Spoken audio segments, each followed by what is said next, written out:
Awesome, we live. I don't think we have anybody yet. I can't see people if they're there.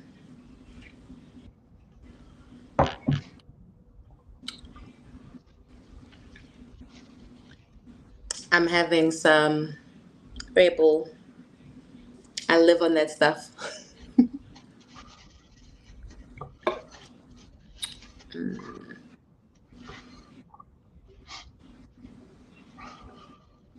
We have people. Okay, awesome. Good evening, everybody. Welcome to our weekly Fireside Chats and where you get to know RISE Mzansi's leaders, organizers, the people who are involved in this political machinery. That's what I want to call it now because it just feels like it. Um, my name is Khao Palelu Palaitile.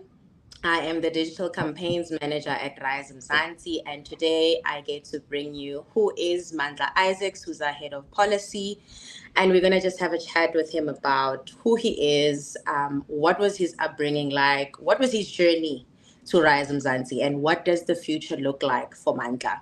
Today we get to know the person. We will get into the nitty gritties of all the other stuff, but today we want to talk to the person because we always say the political is personal and the personal is political. At Rise Mzansi, we believe that the soul of our movement is who we are as people and really what inspires us. So, good evening and welcome, Mandla. I'm excited to chat to you today.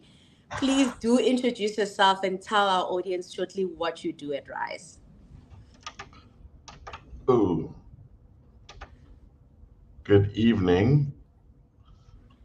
Please bear with me. I just No worries.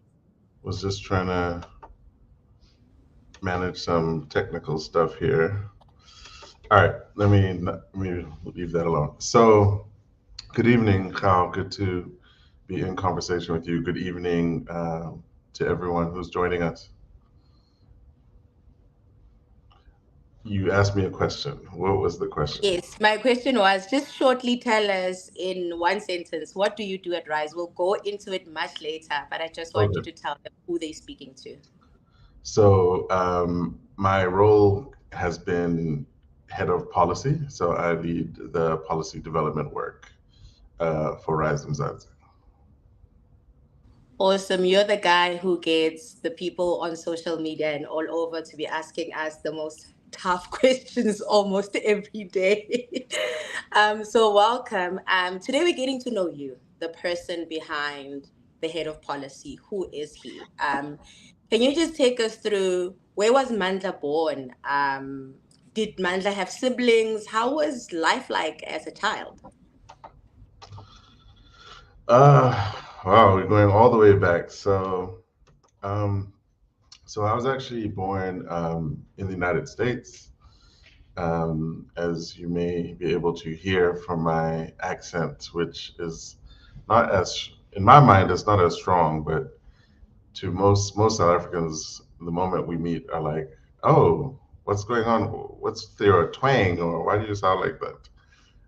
So I was actually born in the United States. My dad was in exile. He was a political exile.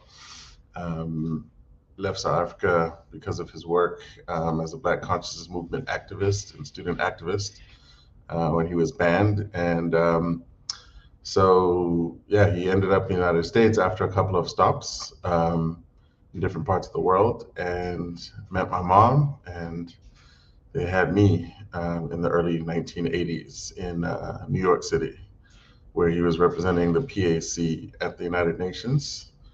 And so, yeah, that's where I was born. Moved to South Africa when I was 8 years old in 1990. Seems crazy how long ago that was. But yes, so, the when Mandela, the speech that F.W. de Klerk gave, I guess is one of my earliest memories. My mom and dad sitting in the living room. We were living in, I think, Washington, D.C. at the time, and kind of like really, it was like they were watching something with like a level of kind of focus that you just knew it was something really important. And so I guess, in my mind, it was the famous speech that F.W. de Klerk gave when he was announcing that then political prisoner Nelson Mandela and others would be released. In that same speech, he also announced that people who had been banned, like my father, would be unbanned. And so, like, not long after that, a few weeks after that, I think Dad came here and came back to South Africa, kind of got things set up, and then we joined him a few months later. My mom and my two brothers, and yeah, so moved to Johannesburg, and that's where I grew up. So I have my father is no longer with us; he's late, and I have two brothers and a sister. Um, so yeah, I mean that's kind of the family background. It's interesting because in 1990, when you were 8, I was born. I was just born that very same year. I don't know if it's just me. I'm just going to check with Cam before we continue. I'm experiencing some signal issues with Mandla. It got comes and goes. I'm not sure if the audience is having the same problem or if my signal is weak. But you're back now. I think you're back. Do you feel comfortable telling us just a little bit about your dad? I find the whole him having been in exile and him being banned quite interesting. Who was he? And you know, what contribution did he make to this country being what it is today? Sure, I'd be happy to. So my father's name was Henry Isaacs. He's from Pietermaritzburg, so that's kind of where my family is from. And he was a student at the University of the Western Cape and was at some point president of the SRC and was a member of the South African Students Organization, and which was kind of, I guess, the student body of the Black consciousness movement. And he was an activist and was sort of, as part of his generation, I guess the struggle they were fighting in the early 70s was around unequal education and the kind of, uh, you know, the lesser education that of the so-called Black universities at the time. Um, and he, in his final year as a law student, he was basically banned for kind of he was continually leading protests at the university, and the security police had been, uh, putting a lot of pressure on SRCs and student activists not to be, activists and not to protest various things and lead and confront the school administration and the authorities broadly. And so he was banned and placed under house arrest back in Pietermaritzburg. And it was just a few months before he would have graduated. He was not able to graduate. They would not give him permission to kind of write his final exam either in Natal or one of the universities then Natal. And he basically was in a situation where, again, banned under house arrest in Pietermaritzburg and not able to finish his studies, and basically came to the conclusion that he needed to leave the country if he was to be able to, function and just not be, I mean, his ability to progress and do anything was completely constrained. And so I think with the help of the student association in New Zealand was told, look, if you can get here, we'll pay for you to finish your studies here.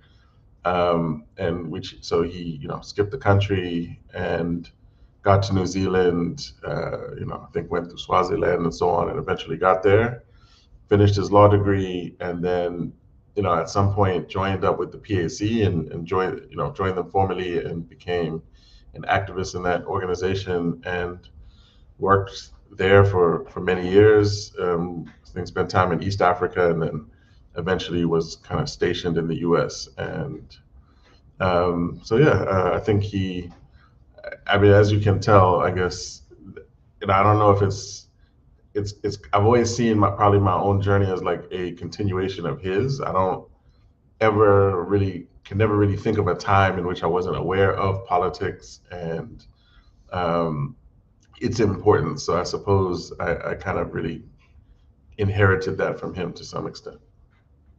Yeah, because that's what I was gonna ask you. Like at the time when you were still in the US, an 8 year old, did your parents fully kind of explain to you like what was the situation? You have family back in South Africa. Did you know what was happening and fully understand it? Obviously, age appropriately.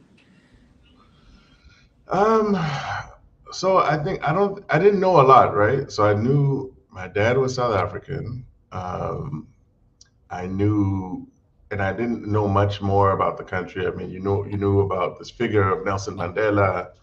Um, you knew vaguely about this idea of apartheid, but probably until we moved back. Um, I mean, I always joke that I think one of the first times, probably my first introduction to the idea of South Africa and the issues there was maybe, I think it was like a Lethal Weapon movie. I think it might have been Lethal Weapon 2.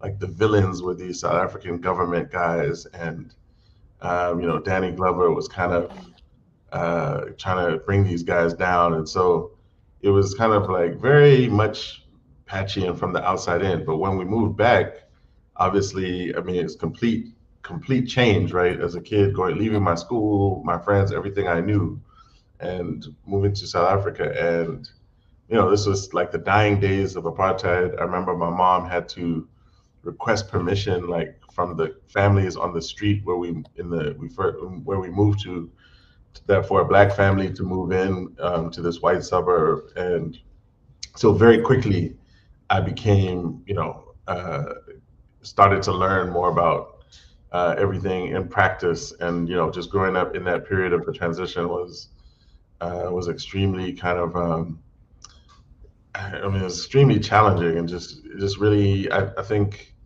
is a special time, I suppose, in some way that I feel privileged to have witnessed some part of that the change that society went through, and just everything was just charged from the schools I went to, and my dad kind of just everything from whether we were on a family trip, and if a white person will walk to the front of the line, and my dad being like, will confront the person like, what are you doing? Like, this is Mm. those days are over. To just dynamics at school. It was just a very, you know, uh, formative experience of mine, just being in that period of transition. Yeah, and being able to remember it. And you would have been already back in 94, or you hadn't, you guys, you would have been already back. Yes, I was in something you may or may not recall. I think I was in Standard 5 in 94, so I guess grade 7, at Sacred Heart College and Observatory, where actually I met, I think, one of our fellow leaders, Dimpho Lekgeu, was at 1 or 2 grades behind me, and so I've known him a long time. But yeah, Wow. I was in school, and just I was 14 years, 12 years old, and um, yeah, I mean, so it was the first election. Yeah, that whole time was just my like during the period that I kind of came of age, and just remembering. And also, I was at a school where there were kind of a lot of families that were involved in politics for some reason, and never quite understood why. But and yeah, so just kind of seeing society, seeing the transition from, like I say, apartheid, the dying days when I got there, that the rules were still in force, the referendum in '92, and the rules were kind of dismantled for the first time, and then the election in '94, and the first democratic government in my sort of teenage years. Yeah. I'm pretty sure it was interesting to see. We look at the YouTubes, the documentaries, the TV clips, and you were there. So that's really, really special. And I mean, I know we focused on the journey. What did you guys do for fun? Did you have fun as a family? Was there time for fun? Oh yeah, for sure.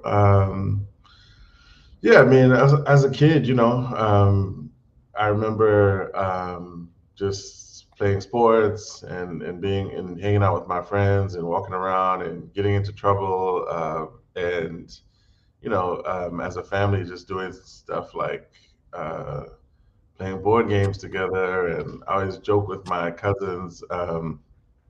when my family would come, I guess from the first years here, I mean, a lot of family would visit from Peter Marisburg, very happy to that my dad was back home, and trips that we would take to Marisburg and getting to know kind of all of my extended family. I mean, those are like special memories of just all of those kind of interactions. But yeah, I think we definitely had fun and just did stuff as a family. For some reason, this week, I think I was watching a TV show or something that had a character playing putt putt golf, and I remember that was something we used to do a lot as a family. We go play putt putt golf, and I don't see those very often anymore. I don't know if they still exist, but yeah. Yeah. No, absolutely. That's great. And it's something we talk about a lot as well as RISE Mzansi, that it's not just about, we organize around joy. It's important that families get time to have some joy, even in the midst of activisting and, trying to change the country as much as we can. I want to know about the name. So when you're in America, were you using Mandla or Lionel? And then when you got to South Africa, did you change the name? How does the name thing work? No, actually. So growing up, I was Lionel. That was the name that would have been mostly known by.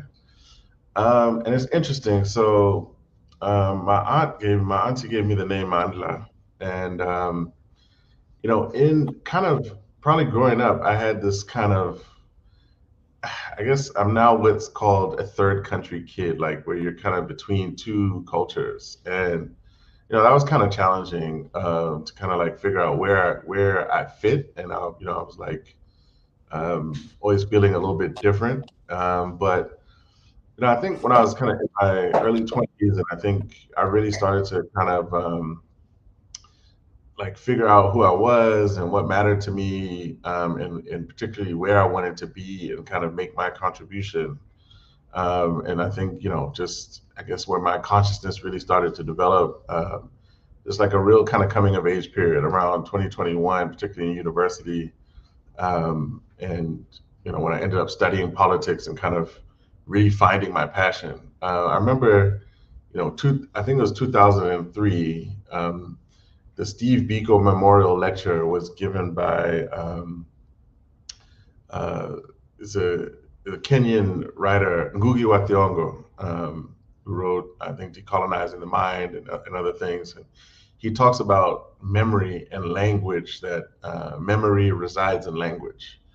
And he talked about like the importance of naming things, and that Africans named things, and then, colonizers came and changed the names of those things, and what the implications for our memory. And so I think at that time, I just kind of really started to understand the importance of language and memory. And it was just really important to embrace like my identity and being South African and being, that Lionel could be someone from anywhere. But, Mandla connects me to like a lineage of, my family and, the part of the world that I fundamentally emanate from, I guess, which is KwaZulu Natal. And, so I guess it was like important to me to embrace that. And so, I started to use Mandla primarily from that point on. That's really interesting. I love how you said like Mandla, is what Lionel can be someone from anywhere, but Mandla is from South Africa, is from KwaZulu Natal. It reminds me of, I can't remember what year it was. I was working for the first time, and I used to go by, anybody who knows me from back in the day calls me Olivia. So if I hear Call someone say Olivia, I'm like, you are Olivia. from Okay. school. Yeah, that's my other name. And for some reason, I also reached my consciousness stage. I mean, I remember being at Wits and being like, why am I being taught Black consciousness by a white professor? Then I started to question things. Then I started to think about my identity. And I had this first name, which has always been hard for all the teachers at these multiracial schools to pronounce. And it was just easier to say Olivia. And I was like, there's no way. Sent out an email to HR and I said, I'm Gao Palelwe, and those who I really, really like can call me Gao. And that's really also where I had the same consciousness. And I really think you've given me more to say, Olivia can be from anywhere, but Gao Palelwe comes from South Africa. So Thank you so much for that. I'm glad I actually asked that question. That was really amazing. You spoke of university. Let's talk about that journey. It was the most difficult for me. I was, unlike you, I knew about Mandela, but I had no idea what was going on and what had happened. And studying politics and philosophy, I was completely like, what's going on? I think for the first time it hit me what had happened. How was your journey like? Yeah, I mean, I think I'm like really, I feel like a deep sense of privilege to have had the opportunity to go to university, and because I just think it's such a unique time and space that you're given as a young person to learn, you know, and to really focus on learning and just knowledge and exploration, and um, it's really a privilege.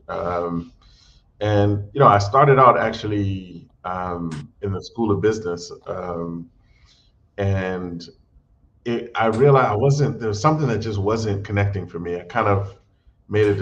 I when I was younger in high school, I always thought that I'd be a lawyer. I was a big I love reading. I'm a big reader, and I used to love John Grisham books.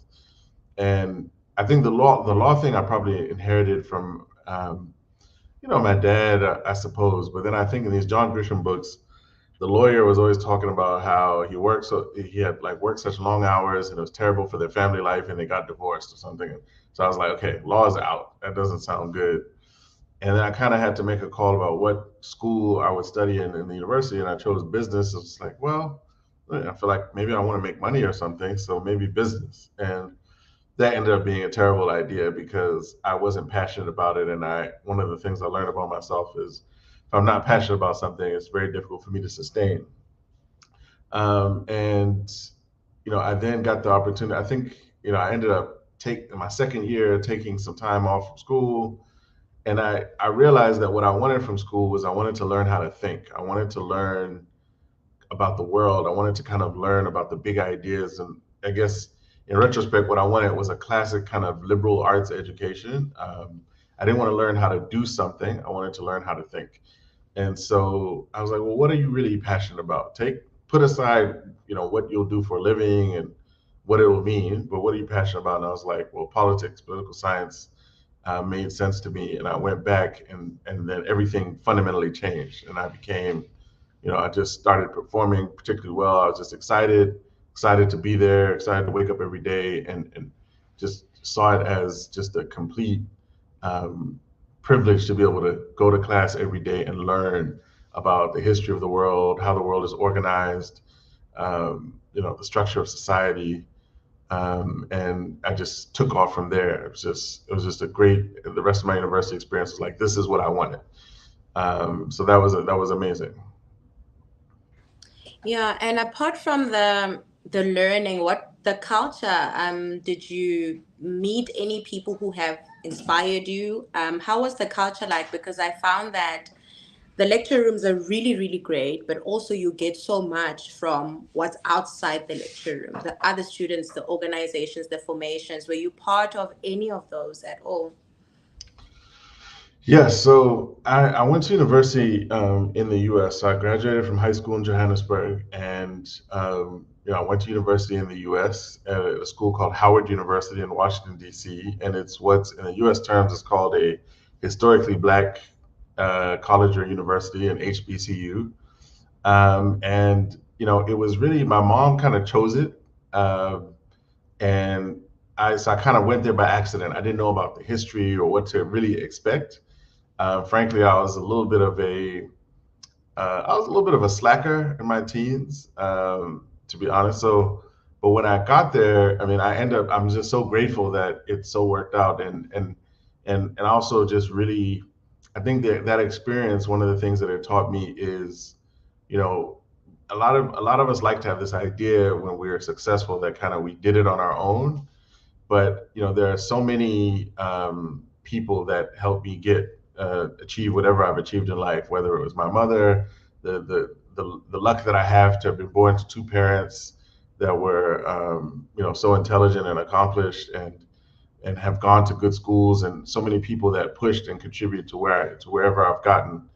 And so that's just a perfect example. It was a complete accident that I went to Howard, but it ended up being a transformational experience for me because I had faculty and other students from all over, the African world, the continent, the diaspora. I had professors, African American professors, professors from the Caribbean, from Trinidad, from Jamaica, from Nigeria, and I met people from just all over the world that are still good friends of mine to this day, in really all over the world. And I became a student of African history, of the post-colonial African state. I became super fascinated from about the history of Nigeria, um, and just had Nigerian philosophy professors, political science professors, among many others. And there were just very great teachers that I got to study under. People like Dr. Greg Carr, who was the head of the Africana Studies department, were just absolutely formative. But yeah, I think that just really shaped me, and I was a part of kind of student day, real, just an amazing experience, and just gave me an opportunity to see the greatness and genius of African people across time and space. Yeah, I was just thinking as you were talking that you have the entire diaspora with you. And I think that's something not everybody gets an opportunity to have unless they're literally intentional about learning. Especially for us South Africans, we can be so closed up in just thinking about our own sort of past and what our own present looks like that we don't think outside of our own. So I think that's really special.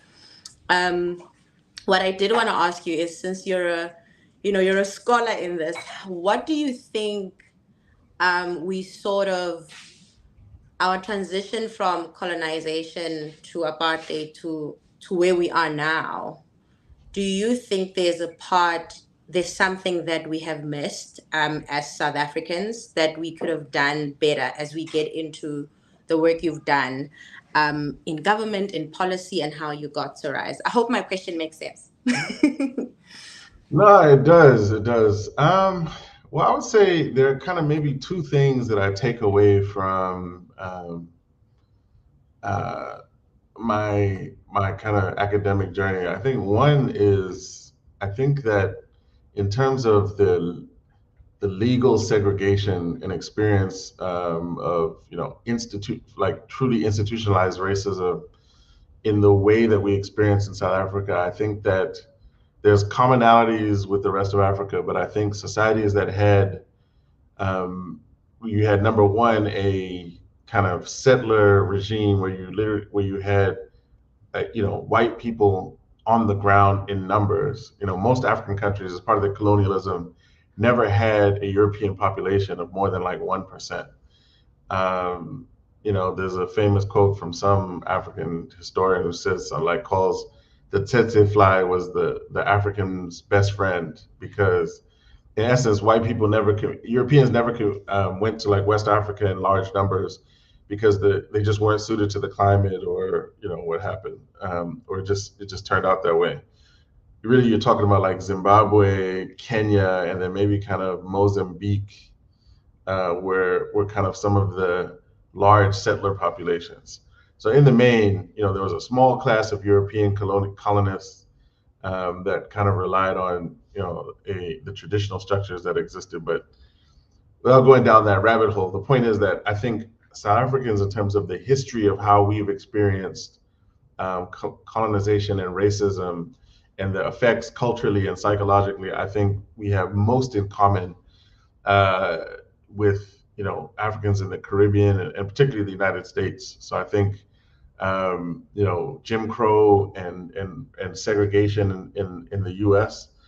I think some of those experiences there's a lot of commonalities between what they experience and what South Africans experience.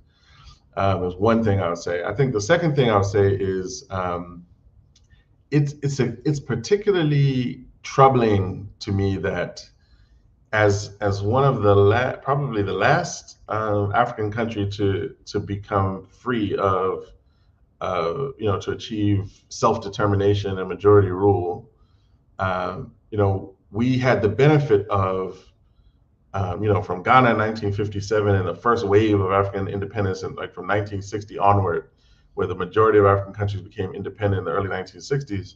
We got to see 1 to 2 generations of post-colonial African states, kind of manage their own affairs, set up independent democratic countries, and we could have learned from a lot of the missteps that they made. And it's unfortunate, I think, that we have repeated in terms of the misgovernance of the post democratic period, and particularly by the ANC, some of just the ills of former liberation movements, and just some of the failures of that first wave of post-colonial African governments. It's a shame that we repeated many of them when we could have observed with the benefit of history, and not made certain mistakes in terms of one-party dominance, corruption, just paternalistic patronage, just big man politics, and some of those things that we really should have avoided.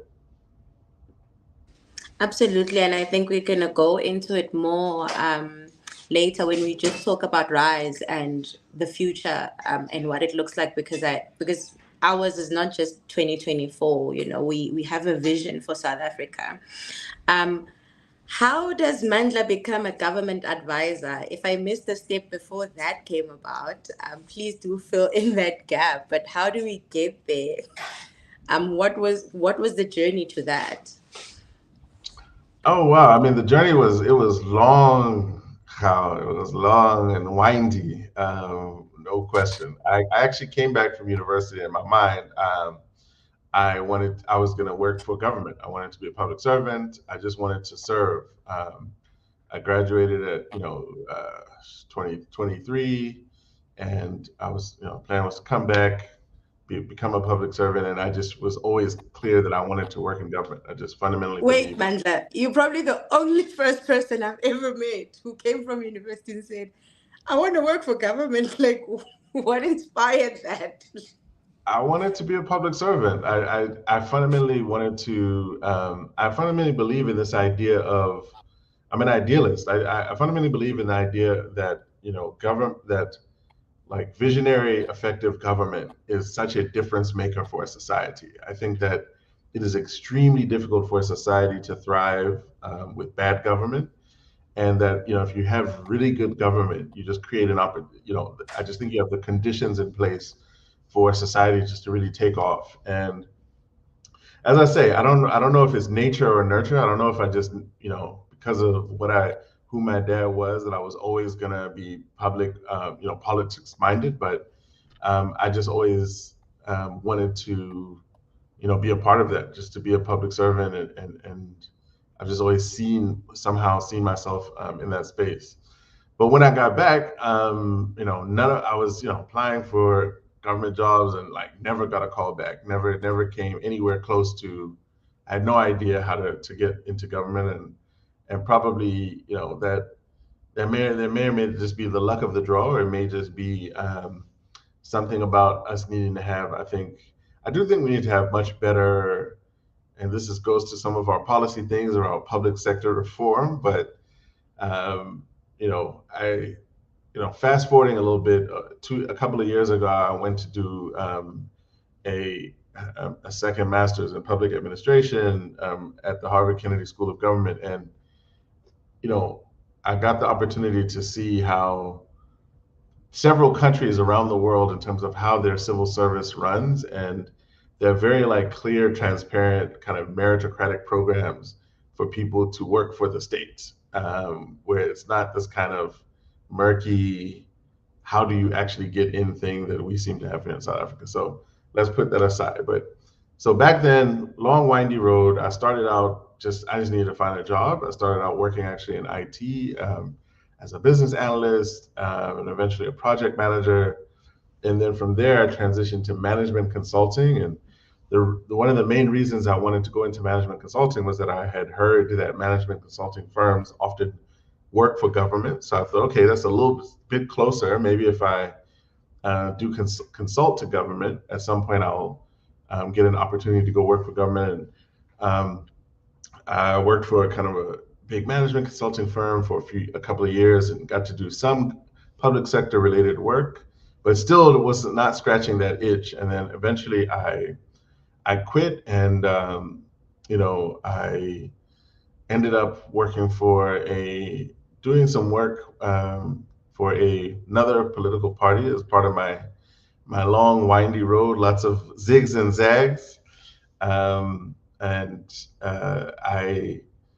I got an opportunity to work with a then ANC leader who asked me to join um, uh, the Ministry of Home Affairs. So I worked for 4 years in Home Affairs and then finance, doing research and speech writing and policy.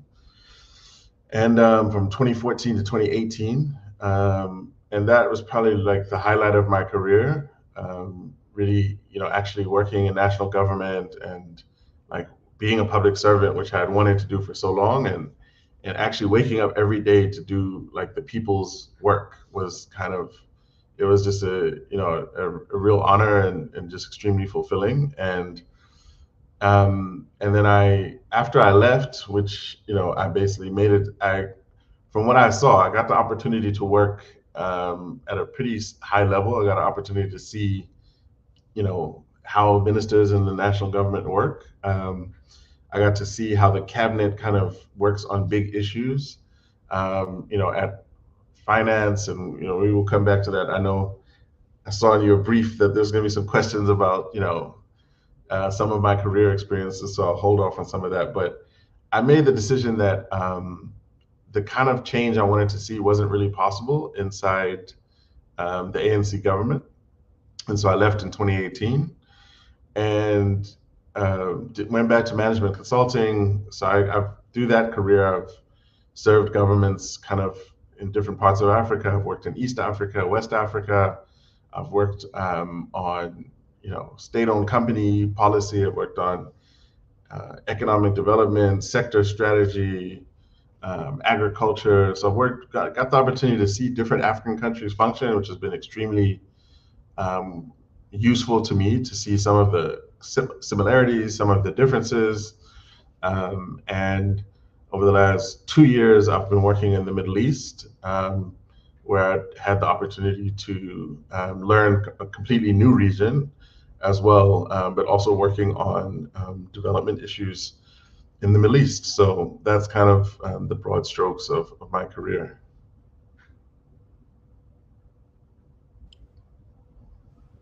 Yo, not me struggling to unmute.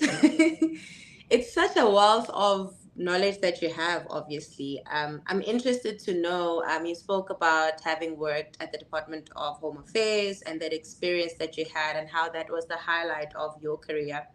Two things I'm interested in that is, firstly, what is it in our government from your experience were we doing right at the time, and what could we have done better in your experience?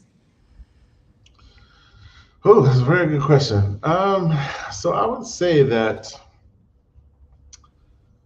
so I got the opportunity to work in two very different departments, right? So Home Affairs, it was like, and that was extremely eye-opening. I'm grateful for that opportunity because, Home Affairs serves every South African and every person in the country, but every South African from cradle to grave, right? We give you a birth certificate when you're born, an ID at 16, and a death certificate, unfortunately, when you transition. And of course is responsible for managing immigration. So, and then if you're not South African, therefore, a visa or permit, which allows you to be in the country. So a massive country department with frontline service that has to cover so many issues, from citizenship, identity to immigration. And then National Treasury, which I think is certainly a center of excellence inside government in terms of um, so I think Home Affairs has certainly its challenges in terms of the quality and reliability of service and managing that massive task of all of the vital information um, and decisions that it has to adjudicate from all of us. You think of you've probably never thought about yourself how as like maybe the moment you became South African, right? So if you were born in South Africa, in your mind, as far as you're concerned, it's just a fact of who you are, right?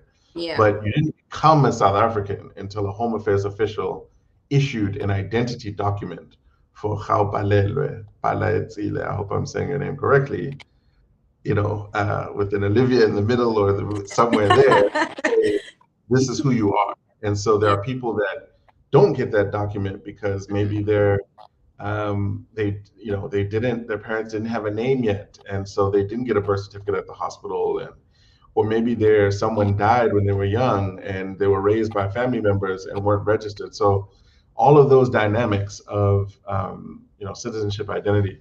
But I Yeah. just say that to say, for all its challenges as a department, I got to learn about how difficult it is for departments to just administer services for millions of people efficiently and in an effective manner. But then Treasury, I think, is a department that's got really, talented people, like really educated, smart, dedicated people.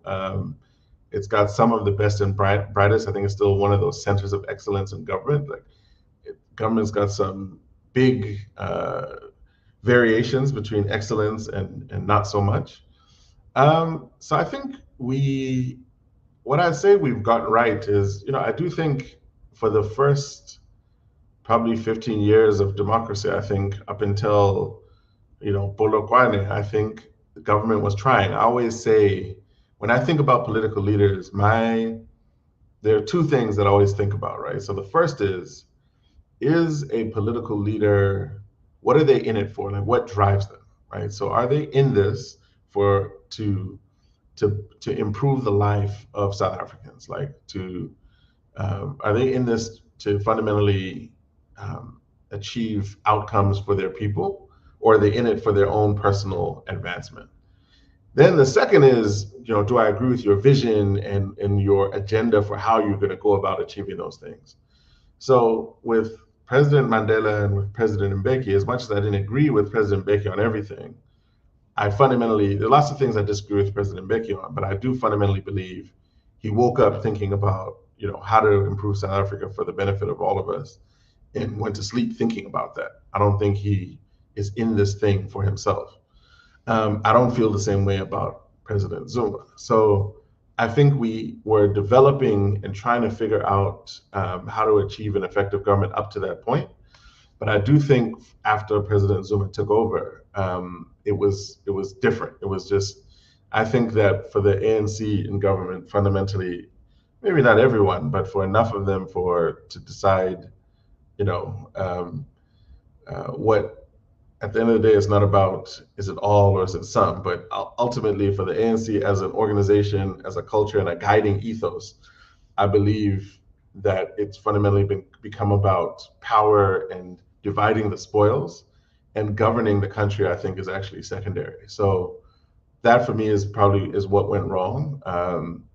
So I would say to you that I think the South African government actually has many departments and civil servants who are committed. And that was what made ultimately I made the decision to leave in 2018, is that I realized that I wouldn't want to be a great civil servant. So I mean, with the DG being the highest civil servant in a government department, with the types of ministers that I saw there, because it doesn't matter how great your DG is, if your minister is either incompetent or corrupt, your ability to deliver outcomes for South Africans is extremely limited. It's interesting because I was going to ask you, did you leave or why did you leave? But you've answered it. And I found what you said very interesting because I covered the entire State Capture Commission and as a journalist at the time. And I remember how most of what South Africans saw were the sensational sort of like witness reports and, when this person went. But what I always say is, the cameras were there, but people were not really watching or engaged when the many public servants who came to give like their witness account of what had happened and how politics had eroded systems that were there, things that are covered by acts and laws and even protected in the constitution, and how heartbreaking that was for me personally as a South African, and how I felt like The State Capture Commission was actually quite traumatic if you think about it, because you get to see how government sort of processes were flouted because of politicians. And I think we're going to also come back to this, talking about RISE and, public representatives and what the role of politicians should be. I found that really interesting because, I mean, I remember there was a lot of witness accounts around the flouting of the PMFA, and how easy it was, or easy it is, for politicians to just, do as you just said. The DG may be the highest, but and you decided to leave.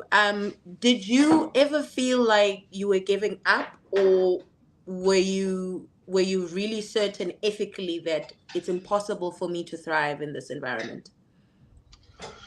Um, no. So for me, it was pretty clear.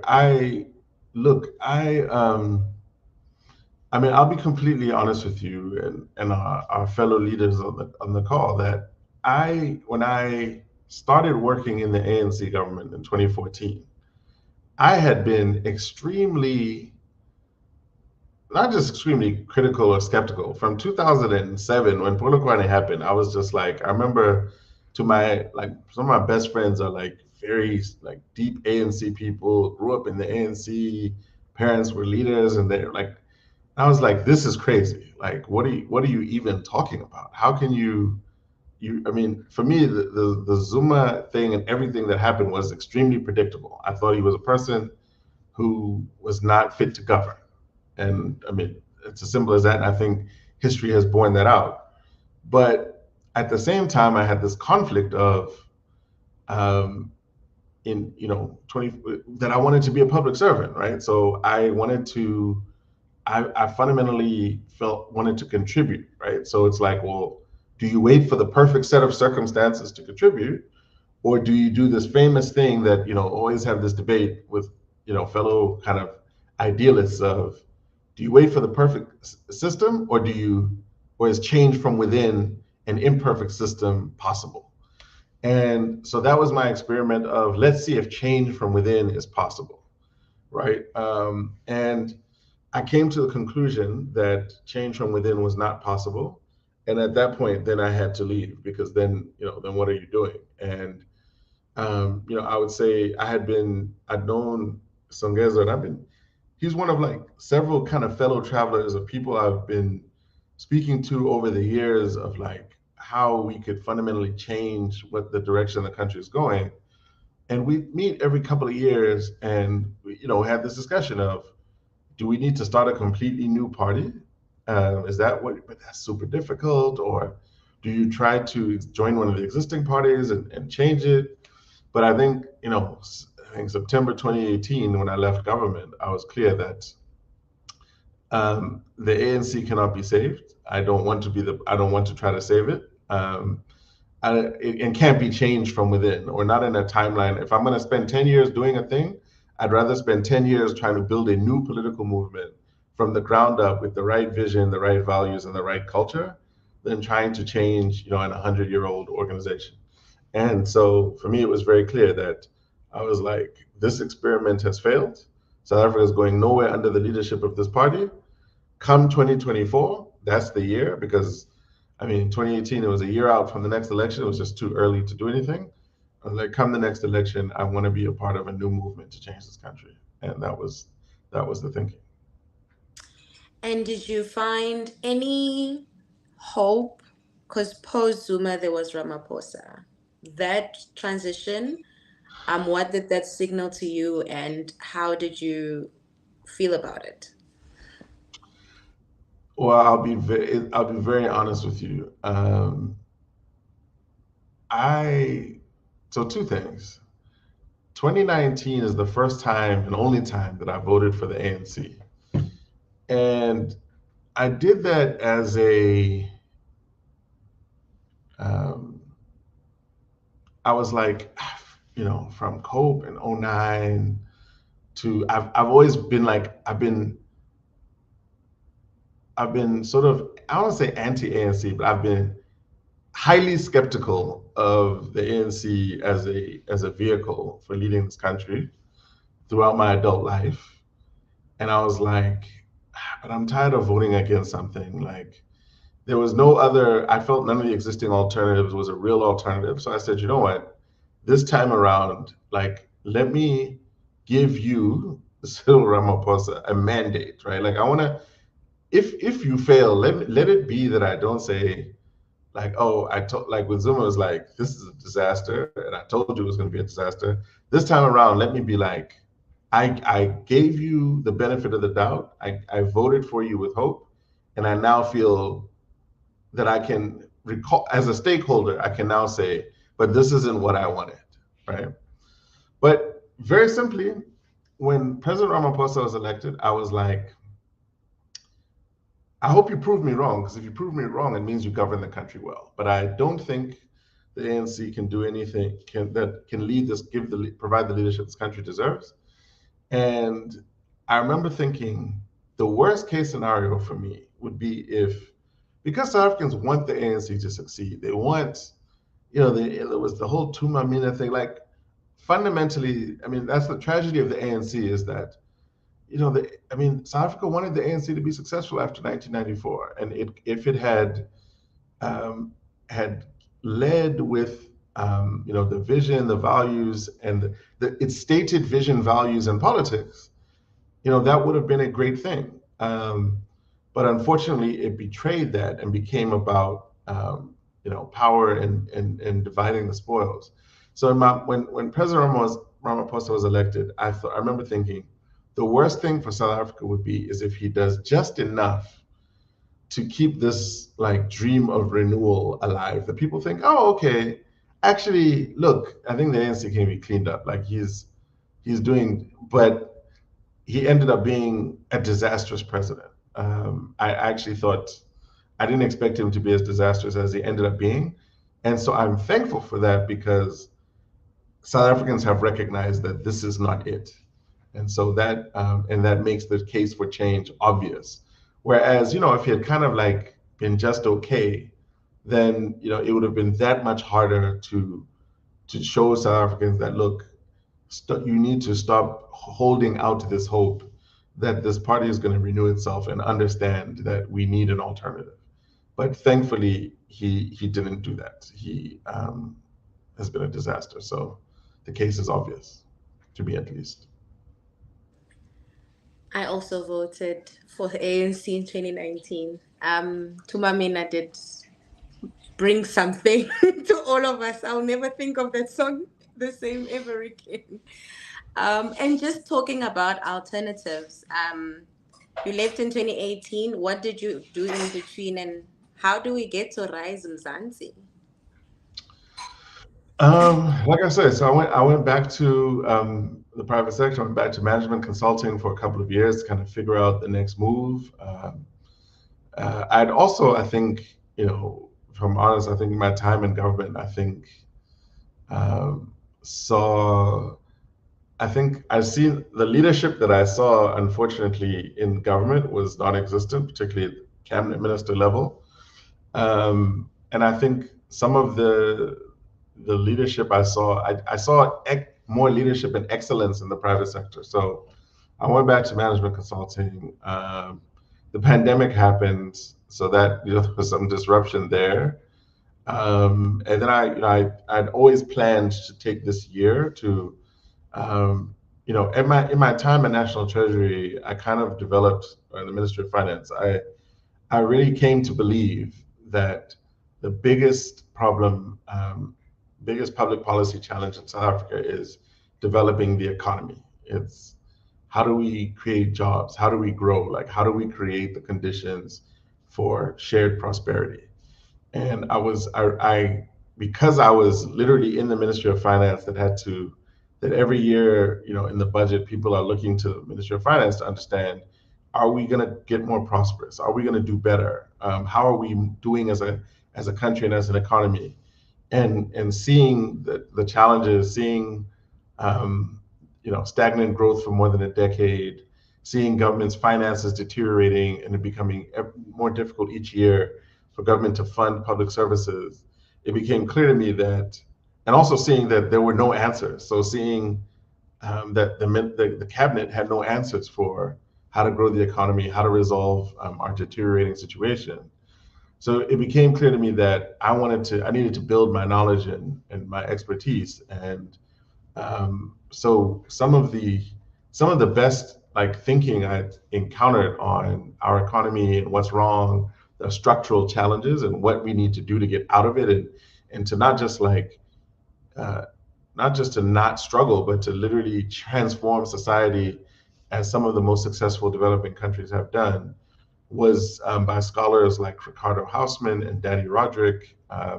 They had done some work in 2008, a series of papers on the South African economy, and they were at the Harvard Kennedy School of Government. And so I was like, I want to go there and study with those scholars and learn, grow my knowledge on economic development, and the politics of the economy, which is how I would describe political economy. And so I went and did that from 2021 to 2022, so that was super useful. I felt that really gave, and again, I talked about my just the privilege of being able to learn like in a focused and dedicated way. So my in between, I did a master's at Wits where I was still working, like I was working government, doing the master's on the side, and that was really challenging. And I remember during that time, I said to myself, if I ever get the opportunity to study again, I want to study full time. I don't want to juggle that and work. And so I was really grateful for that opportunity. And I really was just applying myself to this question of how do we create shared prosperity in South Africa? That's what my focus was on. And I graduated in May 2022, and came back, and I was around that time that uh, the songs was developing, continuing his work with the Roni Circle, and eventually um, what transit turned into RISE Mzansi. And so it was like, this is the moment. I'd been saying at that time, since 2018, 2024 is the year, that's the election. We need to build a credible alternative to the ANC. And so I got plugged into that work as well, and here I am. Yeah, and I want you to, people always say, because we go to a lot of debates, we go to a lot of things, we cover the stuff, and people always say, oh, opposition, opposition. I love that you said a credible alternative. And our national chair, who's also the Gauteng premier candidate, explained it really well this week, saying everybody just thinks there's the ANC and then there's the opposition. We need a credible alternative political party to the ANC. And I think that's really bold, for people at Rise to say that, because I don't think any of the opposition have ever boldly declared it in that way. And also for a very small new party registered in 2023, contesting for the first time in 2024, I think that's also what we can give the boldness to as well. What does Mandla do on a day-to-day basis at Rise Mzansi? What does it mean to be a head of policy? What do you wake up and do? That's a very good question. So my role is to just to facilitate the policy development process. So that involves, we started, I think probably April, we were born April 2023, and shortly after that, we started convening a series of policy roundtables where we would kind of engage stakeholders, citizens, experts on various policy issues, to really understand what people see as the biggest challenges, biggest opportunities, what their perspectives are. Um, and there's a whole lot of work. People kind of make policy this like special, almost exclusive process, which is really not. I mean, when we have community meetings and people are talking about the issues that they face, they're explaining what their policy priorities are. That my issue is jobs, my issue is drugs, safety in my community, or basic services. They're outlining what their policy priorities are, and very often they're proposing solutions. So part of it has been to kind of create an infrastructure of interactions, of a team that can process these different policy priorities, proposals, suggestions, and then do research to pull together various documents to kind of capture what people are saying, frame our perspective as RISE on the biggest policy issues in the country. So a lot of research, a lot of writing. So I think the first big document we did was what we kind of called our politics, but it was resetting and rebuilding South Africa towards freedom, justice, and equality in April last year. And then I think after that, there was probably the People's Manifesto Convention and the discussion documents around the six themes that went into that. And then there was the manifesto, and then we've been releasing different policy papers since then. So it's been very much about engagement with stakeholders, a lot of research. People have said these are our issues, these are the problems we want solved, trying to find the best solutions to those, and then trying to crystallize and capture those into policy solutions and policy documents that can kind of lay out a pathway from where we are to the South Africa that we deserve. Yeah, and I remember, I think when I came in, it was just before convention, and I'll come to that. But I wanted to ask you, why has it been so important, firstly for RISE to be inclusive of what South Africans think? The people who have sort of contributed to our policy are people, some of them have never had university education. They're just ordinary South Africans. The inclusion part is number one, and number two, the simplicity of policy for me has been quite remarkable, that it can be understood by a layman and a person in the street. It doesn't have to be this high level thing that people don't understand. Those two parts for me, and I think maybe you can add your own. Why were those very important for RISE and the team? Well, I think we take this idea of government by the people for the people just very seriously, and politics fundamentally is about people, right? Democracy is fundamentally about people having a say in how they're governed, and so I think we just demonstrate our commitment to that. That policy should not be imposed on people, but it should. People should have a say in. One of the things that democracy is. When you kind of define democracy, a lot of people think about democracy as being like about elections. That democracy, people vote for leaders, and that's different from non-democracies where people don't get to vote for their leaders. But fundamentally, democracy is also about accountability. It's also about responsiveness, that people should feel that democratic processes respond to their needs and that they have input and influence. So, we fundamentally just try to embody and live that people should have a say in what the priorities are, what are the kind of things that government should focus on, and what the solutions should be on those priorities. So we've just really been trying to walk our talk. And Yeah, I would and a just say lot on of, simplicity, I would just say, oh, yeah.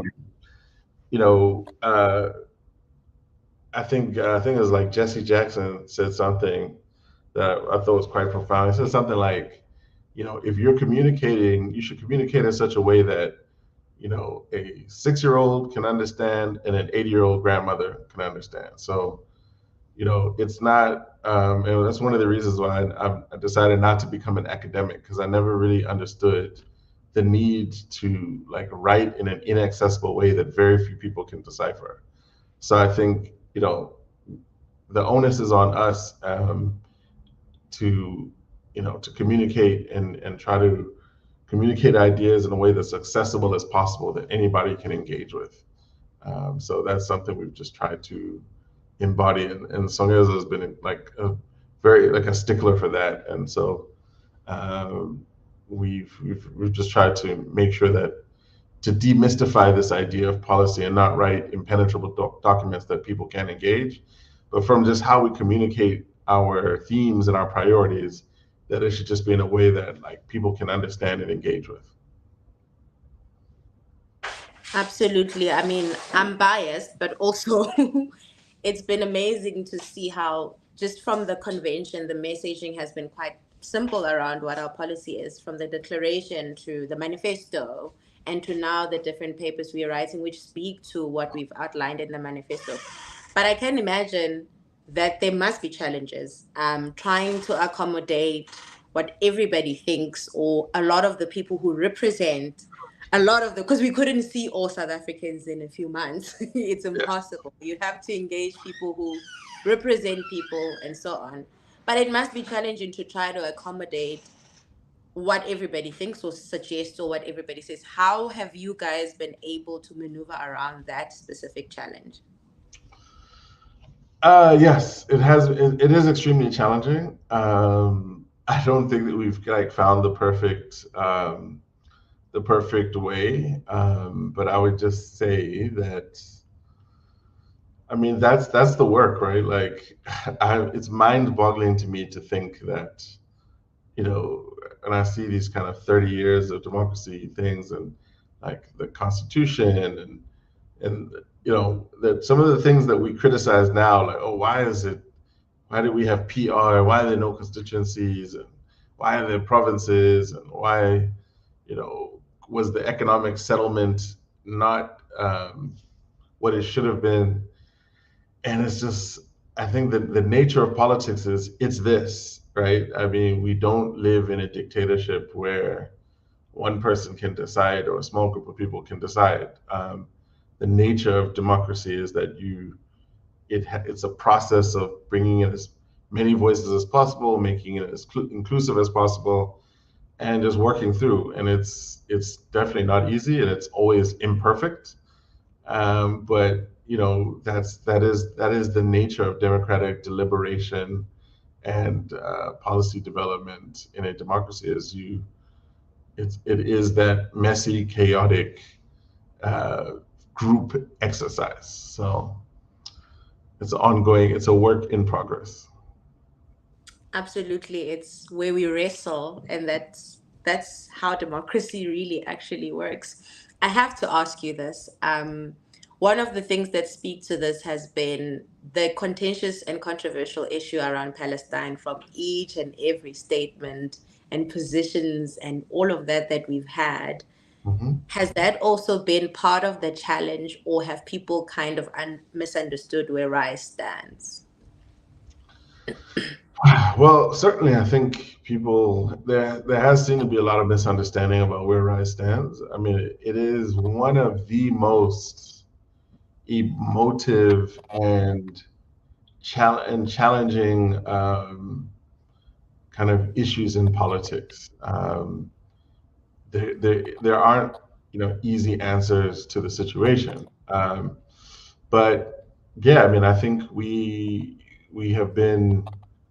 It has been a bit frustrating for me because I do think our position about it, I think, has been um, justified, and I don't see, I don't see a lot of disagreement between where we stand as an organization, and I think where many, if not most, South Africans stand. But I think there are people that often want you to take maximalist positions, so they want you to take kind of say things that are an exact way they want to hear them, and kind of take an extreme view. But I think we've been clear that the October 7th attack was, I think we don't justify violence against civilians, no matter who they are. And I'd say the other thing is, I think it's important to be principled and consistent. So we don't support violence against civilians. And so we condemn that attack on October 7th. And we also condemn, indiscriminate violence by the Israeli government against the Palestinian populace. And we've called for, we've been consistent to say, we condemn the Israeli army engaging in, war crimes, crimes against humanity, and things that do not stand up to international law. And we consistent about that throughout, and then we call for justice and solidarity with the Palestinians and all of the people of that region, and to say we fundamentally need a solution in that country that is just, and that leads to peace and justice, that both Israelis and Palestinians, Jews, Arabs, everyone, all of those people matter. They matter equally. I don't privilege the lives of any of those people over the other, and we need a just solution that is just and fair as much as possible to all of them. If that's a two-state solution, if that's one state but in which everyone enjoys civil and human rights, that's for them to decide. But we stand in solidarity with the Palestinians for a just solution. And I would just say though that I'm clear about that we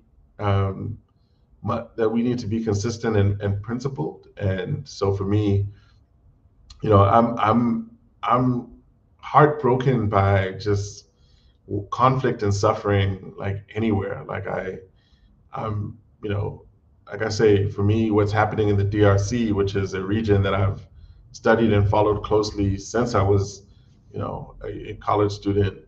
What's happening in Sudan, where there's been a civil war for the past year that has displaced hundreds of thousands of people, and there are allegations of ethnic cleansing. And President Ramaphosa has met and giggled, as he likes to do, with one of the parties that's involved in that conflict in Sudan.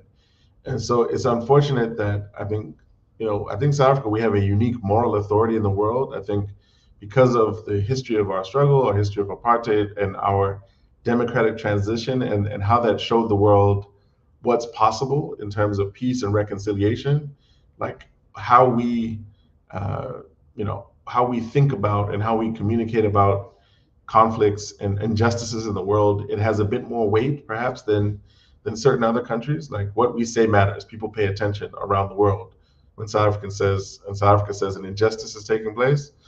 And so I think for our word to matter and to be consistent, it can't only be that we protect our friends, in this case the Palestinians that we have historical warm relations with, and are critical of what's happening to them, but are not critical in other places when other injustices are taking place.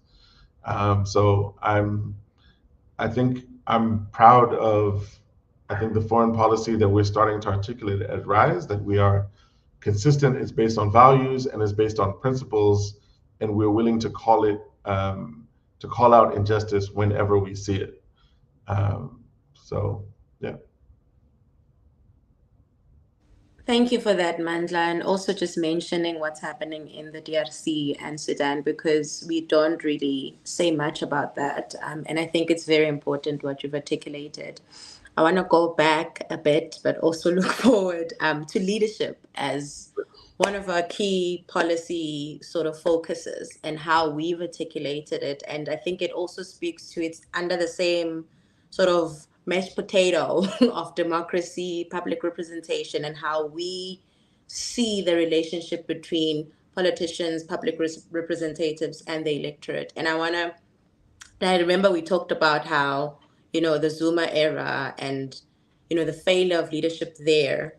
But I think what RISE has done is kind of given us, we want to imagine a South Africa where public representatives and politicians actually represent the people, and the people know who they are and they go back to the people. Many people we've spoken to say that's a dream. How do we foresee it happen?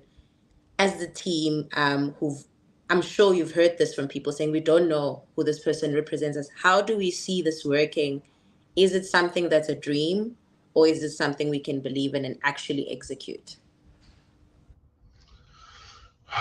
Um, I think we definitely, I think democracy is a work in progress, right? And it's imperfect. I mean, I remember in Politics 101, one of the famous, descriptions of democracy is it's the worst political system except for all the others. And so, like, it's imperfect, it's chaotic, it's messy. But I do think that, one of the elements of South Africa maturing is that, we had the first 30 years of democracy, and we kind of took for granted that what was established in 1994 We had a democratic government. We had a black government. The Constitution was negotiated, which was an excellent Constitution and a really admirable, um, political foundational agreement to underpin our democracy. And we kind of tried to make it work. And I think 30 years on, we're now kind of being a bit more reflective and matured and have the benefit of experience to say, okay, well, what has worked and what has not worked? And very clearly, the accountability and responsiveness hasn't been as strong as it should have been. And we clearly see areas that needs to be improved, such as, we need electoral reform. We need to have a constituency-based system within our PR system. And look, the PR system, we shouldn't rule it out completely. There are things that work out very well about it. So, for example, it's very difficult sometimes to have gender balance and in a non-PR system, because in a non-PR system, in a pure constituency system, you don't get to say half of parliamentarians must be women, because every constituency, then women need to run and win half of the constituencies. In a PR system, you're able to say, for example, that, well, if party lists should be 50% women. So you'll notice, so that's an advantage of our PR system. So we wouldn't throw everything out. But what I would say is we clearly need electoral reform, but I would also say we need democratic reform. So I think one of the biggest challenges is that it's difficult for South Africans to imagine a world where the ANC isn't dominant, right? So for most Africans, this is all they've known. I mean, you talked about the fact you're born in 1990. Half of the median age of the country is like 29, so half of South Africans are under the age of 29. And you include people like yourself, like you were born in 1990, but you don't really remember the world before that, right? So, easily maybe 60% or more of South Africans only know, a democracy where the ANC has a huge majority and is a dominant party. So there are certain things that people think that need like legal changes that, in my view, don't need legal changes, right? So when you have a dominant party and that party's logic is a certain way, and I think the ANC's logic has been highly flawed. For instance, its leaders fundamentally aren't accountable to the society. They're accountable to the political bosses at Luthuli House.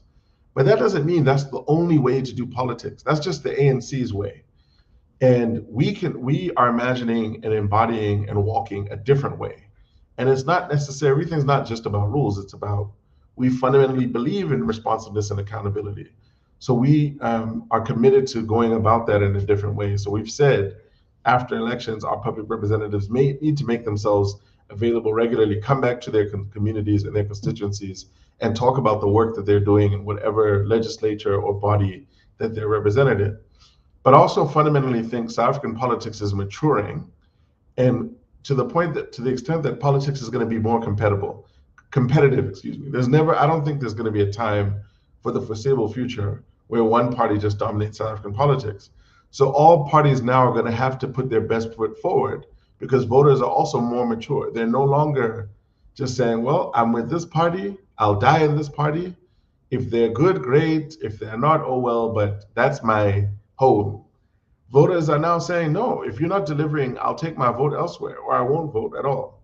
And so I think parties are going to have to, they're going to have to show up in ways that voters appreciate. And I think that can also improve the quality of democratic governance. So I don't think it's just about what we profess as RISE, and there's no question. It's part of our ethos to be responsive and accountable. But I also think that voters will punish parties that aren't responsive and accountable, and they should. That's part of a maturing electorate and a maturing democracy, and I think that's a really good development that I'm happy to see. I absolutely love that. And talking about accountability, how was your interview to become a candidate? And let me just say, before I'll answer that question, I also want to say, so I fundamentally believe in these structural features, Kyle. So I don't believe in angels and demons. I think if Yeah. you say to me, Mandla, you're gonna be president of South Africa, there'll be no elections for the next 30 years, you're president for life. And if you do good, great. If you don't, oh well. But you know, you have the job. I think that might not be good. I think I may eventually, succumb to some bad habits. I think it's important to be regularly assessed, have my performance assessed, and have people have the opportunity to say, what have you done lately? Do we like it? Do we want more of it? Or actually, do we think we want to give someone else an opportunity? The interview was good. It was challenging, but I thought it was like an amazing innovation that the internal democracy team, led by Boitubelo Mpakanyane, designed.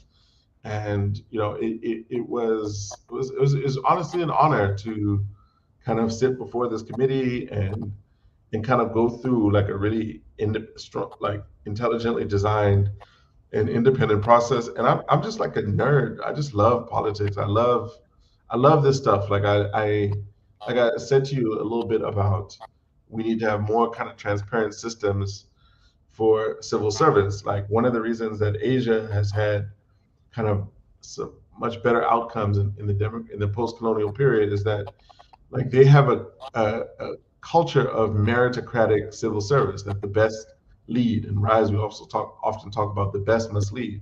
So China has had competitive civil service exams for 1,000 years. For 1,000 years, if you wanted to be a civil servant in China, you don't wake up and like, let me call my auntie Hao. She's the chairperson there. I know she's gonna hook me up. No, you write an exam, and there's a day where hundreds of thousands of people across China write exams to see who can qualify to enter the civil service, and only the best are considered. And so, for us to bring that kind of thinking into RISE, I thought was amazing. And I enjoyed the challenge. Enjoyed the questions from the eminent panel that interviewed us, and no, I think it was good. But what do you then think of people who say that process is elitist? I mean, we've had some people saying, oh, but we don't have these, qualifications. How do I know I'm not the best? This is an elitist process. Um, so I think that's what I would say is that, I think you do need to have objective criteria. I think we tried to design it in such a way that it was as inclusive as possible. And so, a variety of different types of relevant experience and contributions are acknowledged and given credit in the scoring criteria. I don't think it is elitist to have, requirements for educational qualifications. The reality is that, to lead government is to, in the executive, for example, is to lead a civil service, of over 1.2 million people, and a national government budget of like 2 trillion rand, and to make decisions that will affect the quality of life of 62 million South Africans, that will decide, are they safe? Will people have an opportunity to fulfill their talents? Will people live lives of prosperity, or in the case of what our government has done, live difficult lives where they struggle to fulfill their basic needs? And the reality is, it needs people that are capable, it needs people that are qualified, and in the same way that, you would not trust somebody to manage your finances, or to operate on a loved one, or to drive your children to school every day, if they hadn't gone through the process of getting a driver's license, which required them to be able to read, and an N to show their ability to fulfill certain things. I just think that we need to respect that, the weight and gravity of public service, to be able to, in the legislature, to oversee institutions, to write laws, to solve problems or realize opportunities, to oversee government departments or state-owned companies or public agencies, and assess their performance and whether they're fulfilling their mandates, and whether their operations are set up in the correct way. I think we need to. I think we need to understand that that requires skills, expertise, and capabilities. And unfortunately, we do need to have a high bar, because when you don't, you have people who aren't fit to govern. governing you, and that's not what we need. Absolutely. I have one more question from the audience. Katlego says, "Hi Mandla, do you think a RISE Mzansi government or public representatives should pursue the policy of the basic income grant, taking into consideration the current unemployment rates?" Um, so what I would say is that we have, considered this as one of the policy questions, and we've been of the view that we believe in the principle of social welfare. So we believe in the principle that out of our political value of solidarity, that we need to make sure that every South African can meet their basic needs fundamentally. So that's something we've committed to politically. Now, in terms of the mechanism for ensuring that, we have not chosen at this stage to support a basic income grant.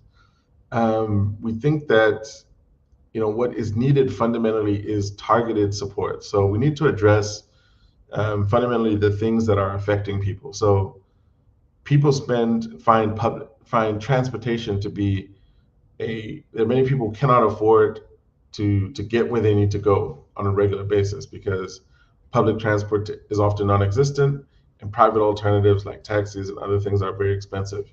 And many South Africans spend an inordinate amount of their income on that. Now, you could give somebody a basic income grant of uh, but that may not allow them to be able to afford public transport. So we've said we need to focus on fixing these impediments for people to be able to afford their basic needs, like having affordable public transport, like addressing failing basic services, and rather provide targeted support on very specific things that people need, whether it is transport for work seekers, whether it is food income support, increasing the child support grant, which we've committed to do, um, and things of that nature. So we think that is a more effective way to address ensuring everyone is able to achieve their basic needs, as well as creating more job opportunity, more work, so people could actually have jobs and not need to rely on grants. So that's kind of has been our thinking. I love that because I'm a single mom, and if I can use public services, that would, just take away the burden of everything else. If I felt safe, that would make my life so much easier. Sometimes you want to Uber your child, but you look at their age and you're like, safety is a concern. But if we were able to Uber our kids and know that they're safe, because the child is old enough to be in an Uber according to development, but because South Africa is such a dangerous place, you have to be there or have a transport driver you can trust who's not going to fill up the tank. It's just, there's just so many things that are just so inconvenient, that make it so hard to just be a South African or to experience what being a South African looks like. Manda, thank you so much. We are at the end. I have two last questions for you. I want to sneak this one in. There was a little person crying in the office the other day as I was recording Rise News. We didn't want to tell you guys to leave, so we kept stopping, recording, stopping, recording to let her Oh, I'm be. so sorry. In the spirit of RISE Mzansi, we didn't want to stop you guys. What has been the best part of being a new dad? What has it done for you? How has it changed you so far? Oh my God, I was so not prepared for this. Oh man. Oh wow. I would just say it's been absolutely an amazing experience.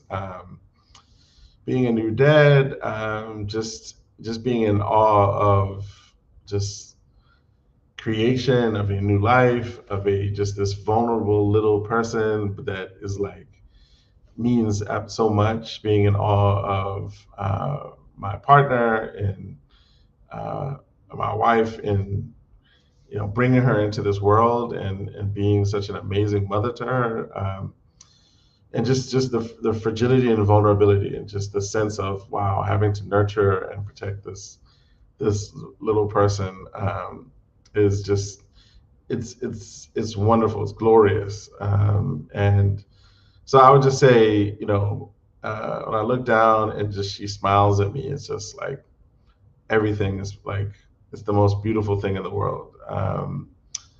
So I think just the sense of responsibility to really just try to uh, create a world in which she can just be happy and be protected and be safe and just thrive. It just kind of like um, that's what it's all about. So it's just like a sense of just inspiration and purpose to me.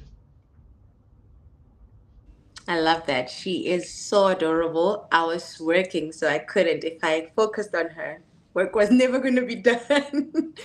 And just the last thing from me, three things. I'm going to limit you. Why South Africans should rise. Just three. Oh wow.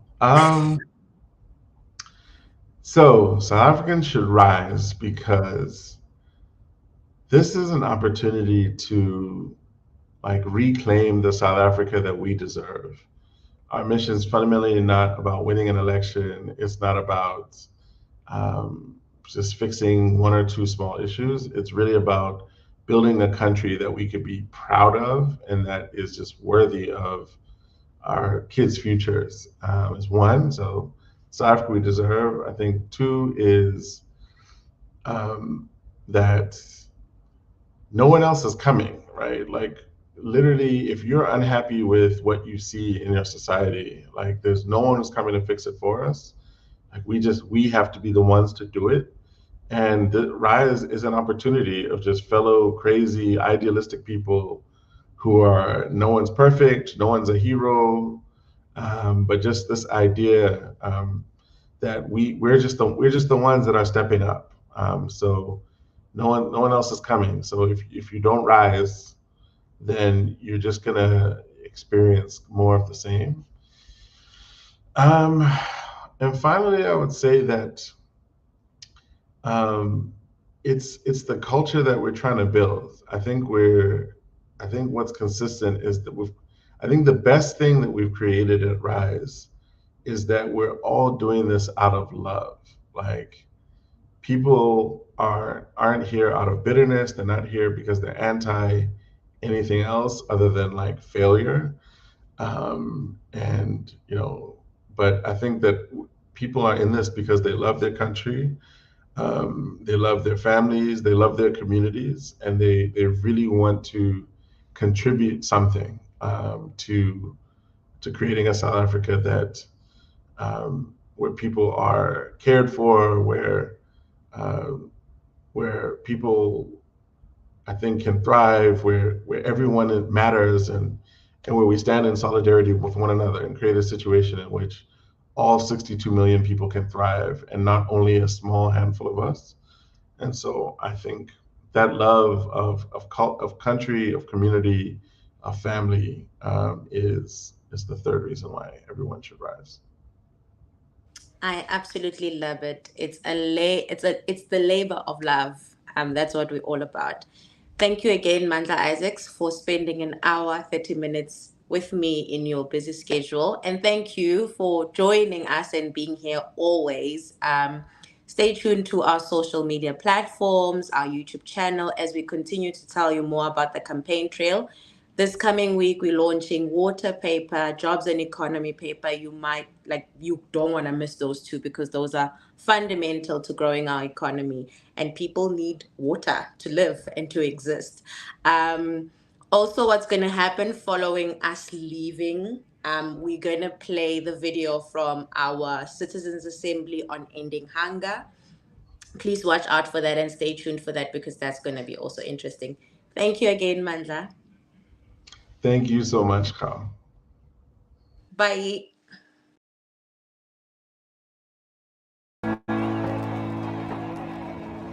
The purpose of tonight's RISE Mzansi Citizens Assembly is to talk about why it is that we are a country that suffers from hunger when we have enough food. You are the people. Ours is a participatory democracy, which means that policies are made on the will of the people and on the ideas of the people. And that's why we call this a citizens' engagement. 20 million people in our country are on what is called a spectrum of hunger. There are 10,000 children a year who die of diseases and illnesses that are related to not having enough food. 30% of our children are stunted by the age of 5 because they don't have enough food. I'm going to start just by asking Irfan to introduce the RISE Mzansi thematic paper, the ideas that RISE Mzansi is developing and is planning to take into government. It's a painful discussion for me because growing up, I was sheltered from the privilege of my family working and building a small business to put food on the table for us as myself and my siblings and my grandparents. One thing I didn't know is that my parents often would not eat to make sure that my siblings and I actually had food on the table. RISE has produced a paper called Rising Up Against Hunger. On the front page of this, it speaks about ending hunger and ensuring that we have access to sufficient food and reforming the food system that exists in this country. 1 in 4 South Africans are affected by food hunger. Some of us in this room are part of that number. We often don't realize that this comes with social connotations of shame, of indignity, and this is a problem that is not addressed by the leaders today. In this paper, there are 4 key pillars. The first is we will end immediate violence of hunger, especially among children, pregnant women, and the poor and marginalized people of this country.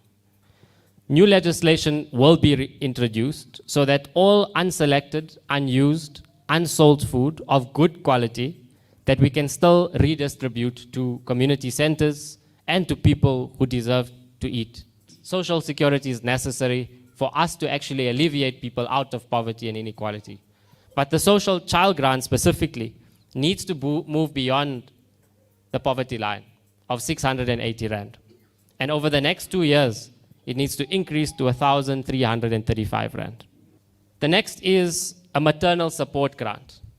Too often we've seen the burden placed on mothers, single mothers. The National School Nutrition Program is a very powerful tool to combat this hunger crisis. But unfortunately, this system is not sustainable. And we need to expand it so that children have access to food 365 days a year. Additionally, we want to add and support direct investment into community gardens. So how do we expand the land use to sufficiently capacitate our own farmers, locally trained farmers, to also benefit and produce goods and food to feed our nation? The second point on our pillar speaks about ensuring everyone eats. As a government, you can legislate and regulate the fact that certain increases shouldn't happen. Certain items shouldn't be charged for tax. And that means holding accountable those corporates who also have to play a big role in shifting the way this highly profit-driven approach exists in our society. The sugar tax needs to be increased. And I know we like sugar.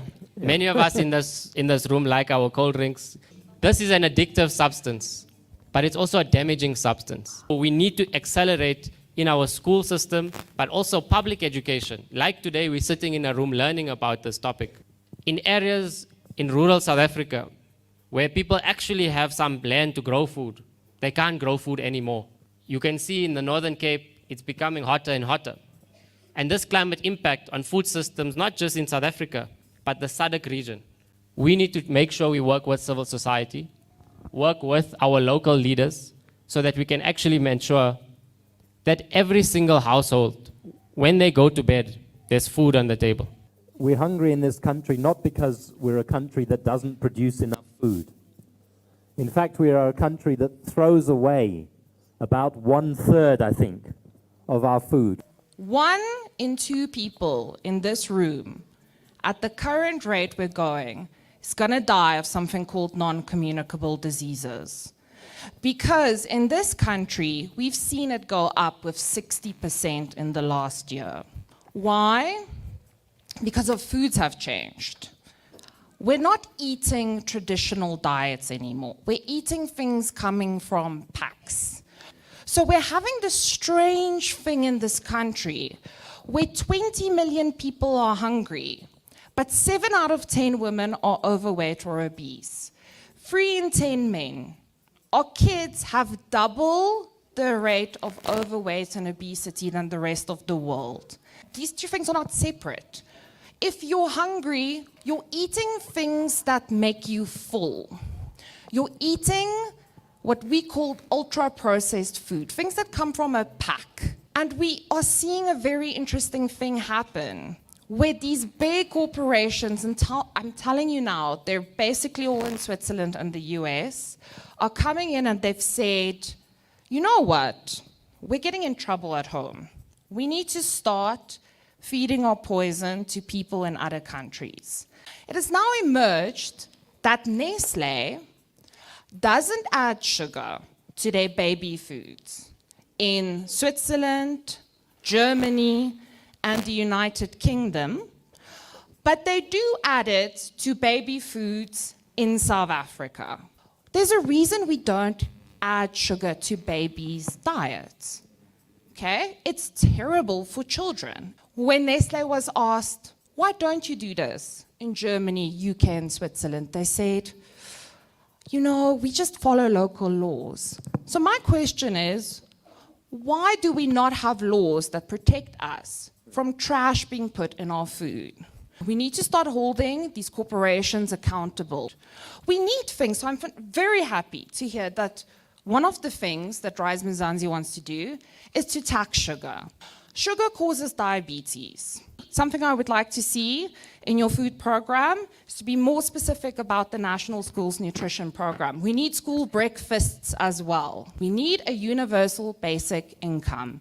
And that is something that everyone in this country should be interested in, because if people are hungry, people are desperate, that is when we see crime. Good evening. My name is Lusedi Makatana from Orange Farm. I am 21 years old and I work in a garden. Our garden is called...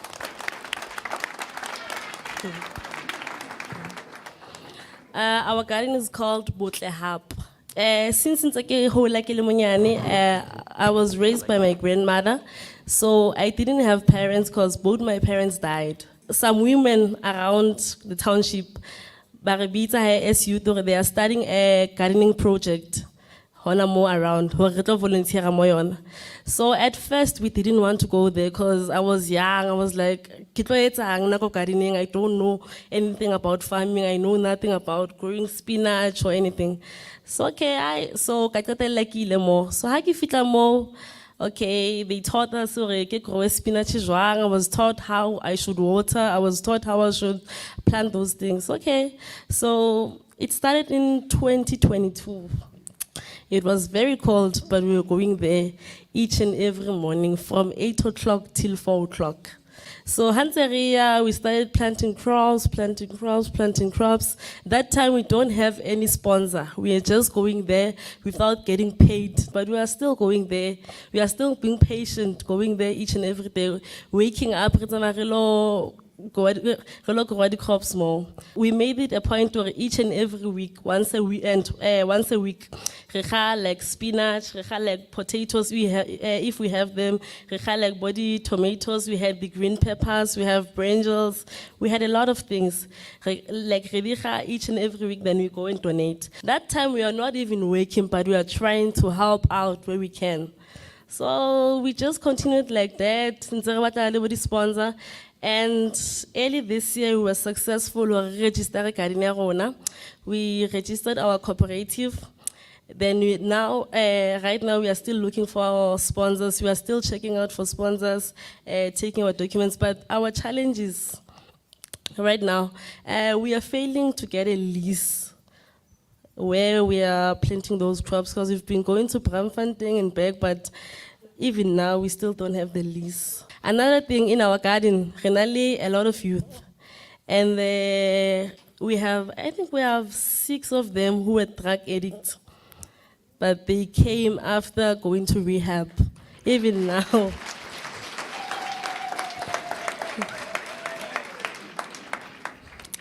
Yeah, so now the only thing that we are struggling with is that, like, sometimes we run out of seedlings. You'll find that we have a shortage of maybe spinach or maybe tomatoes sometimes. So it is difficult sometimes for us to always contribute, because some of us do not have that money. So even in our garden, since we have youth, I think we have 5 of them who have matric. So some of them have always been wanting to go to school, but we have no funding to go to school, because the institutions that we are getting, they are private institutions, so we have no bursaries to go there. So that's the biggest challenges. So thank you very much for the opportunity. So quickly off, Lesedi, I'm totally inspired. I know the community. See me after the show. I've got access to some seeds. So how amazing that Lesedi, also while struggling in their community, donates the food to the others who are more needy. Now, why I want to stress that is because that's the example that we should all follow. So I want to start by saying that hunger is a national disgrace. I grew up in Lens, in the poorest area in Lens called Extension 2. We were constantly hungry. There's enough food for everyone in South Africa. It's just in the wrong places. The food is not the problem. The scarcity is not a problem. The system is the problem. There are various reasons for hunger, but mostly hunger is a factor of poor leadership. I have great respect and hold out much hope that there's so much potential in RISE Mzansi in dealing with this urgent and pressing challenge. Poverty is the cause of hunger. In South Africa, it's a systemic problem. Unemployment is a big problem, particularly among the youth. For the age group 18 to 34, the unemployment rate is above 50%. And we are the most unequal society on the planet. No wonder people are hungry. Here I want to emphasize this idea of the right words for the right problems. So we don't talk about food waste, right? We talk about unused food. Because how can you refer to something as waste and you expect the poor and the vulnerable to eat it? Well, obviously, we talk about climate change, right? So climate change will exacerbate every food problem that we have. The policy is important. The long-term vision is important, but we need to do some simple things right now. Implementing and expanding food assistance programs such as food banks, soup kitchens, and school feeding schemes to provide immediate relief to those in need. Now, of course, the food that the kids get at school is vitally important, but the budget and the tenders are the problem. RISE will say, and other people will tell you, it's going to be the child income grant or whatever. We just need it to the most vulnerable right now. We need money in the pocket today. Nutrition programs, implementing nutrition programs that focus on providing essential nutrients to the most vulnerable, and we have a list of who they are. Pregnant women, infants, and young people to prevent malnutrition and stunting.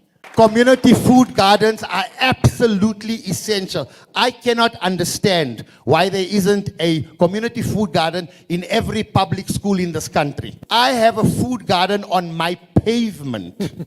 Collaboration with NGOs or public awareness programs to talk about this problem more openly, and this forum is commendable for that, to openly talk about it. So Irfan said he was hungry, and if he was fed, it means his parents were hungry. My parents gave up their meals so that we could eat. Personally, out of my own efforts, I donate 1 ton of food a month. 1 ton of food a month. And half of that goes to the people's pantry. Obviously, I have identified the problem. What are the benefits if RISE Mzansi's policy is implemented? It's very, very simple. Improved health, enhanced productivity, better educational outcomes, reduced poverty. social stability, improved quality of life for all of us, and healthcare savings costs. Amandla! I've seen Sunny's pavement food garden. I've also seen this organization that Sunny talks about called People's Pantry.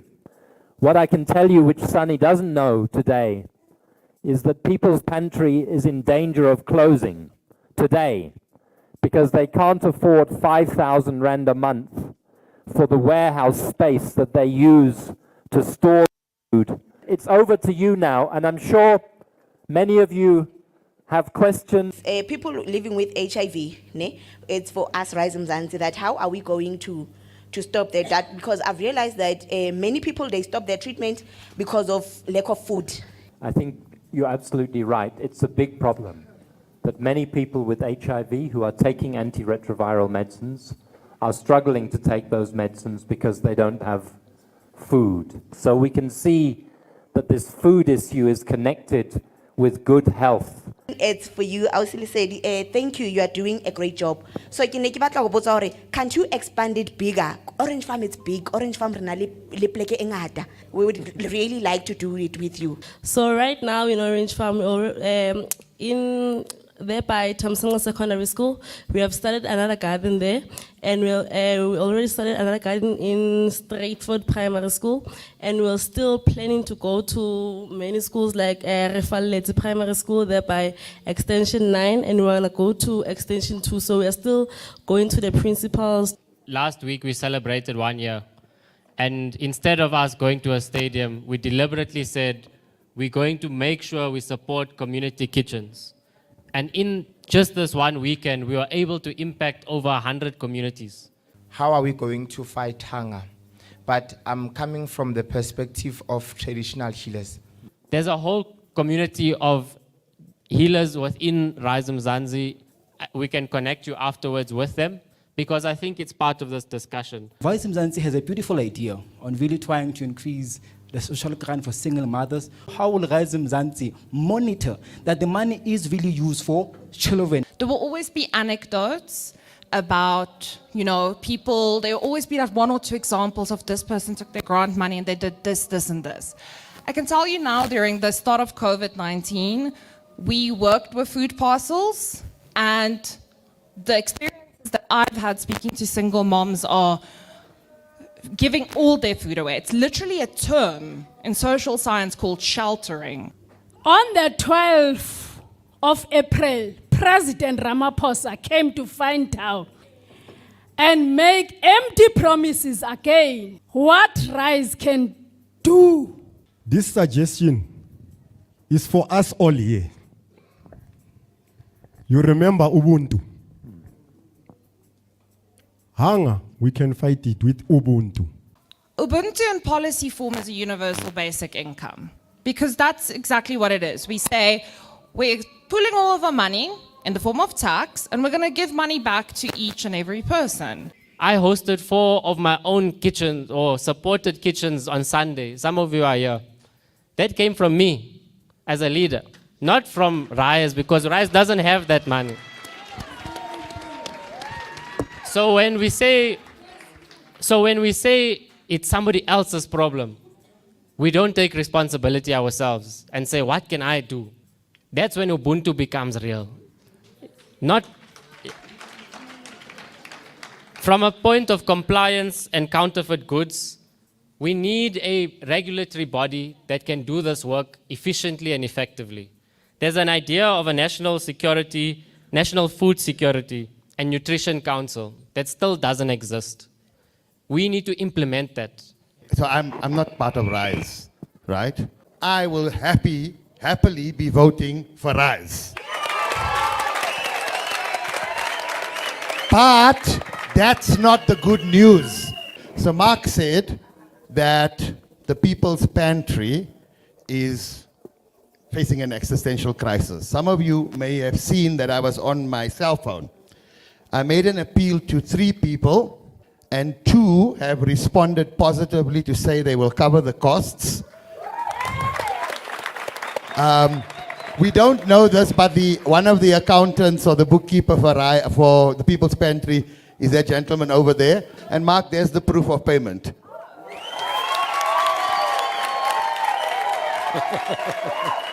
That I just wanted to demonstrate the power of our community. RISE is not a movement of us, of me. For too long, we feel powerless as people, as ordinary citizens, that we don't have the ability to do something. Look at this room around you. There are over 100 of us listening today, engaging today, because we all want a different South Africa. We spoke of food scarcity. There's no such thing. And Uncle Sunny was saying we shouldn't call it food waste. Unused food that gets just thrown away. There's no scarcity. The problem is we've not allocated and developed systems that can take that food to put it on the plates of families who need it. RISE exists because the dysfunction has forced many of us who never thought we could be politicians, that we want to get into the ring and fight because we know that we deserve better. And so the last point I want to make is we barely make big promises. You won't find us going to say everyone is going to have jobs tomorrow. We do basic work to ensure that everyone has their dignity upheld. We work with communities, for communities, and by communities, because that's what democracy means. I can do one commitment to you, and that commitment is when I get elected to the Gauteng legislature, every 3 months, I'll be hosting a citizens' assembly in every single one of our communities.